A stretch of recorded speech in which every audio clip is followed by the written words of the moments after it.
In this guide, I'm going to show you 2 ways to refresh VRAM on your iPhone.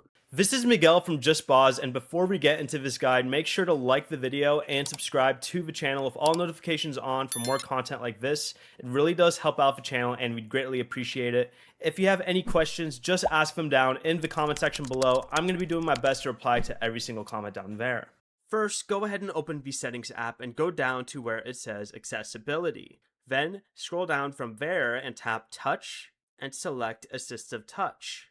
Go ahead and turn this on to add the floating button to your screen. Next, go back to Settings and tap on the General tab. Scroll down and select the option that says Shut Down.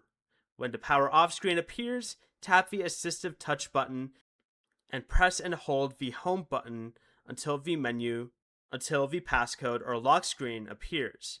Unlock your iPhone with your passcode, and this refreshes the system memory without deleting your apps or data.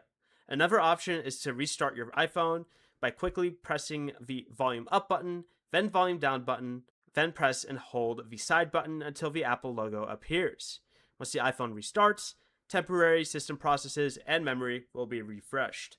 Before you leave, remember to like the video and subscribe to the channel with all notifications on for more content like this. It really does help out the channel and we'd greatly appreciate it. And if you did have any questions, just ask them down in the comment section below. I'm going to be doing my best to reply to every single comment down there. Peace.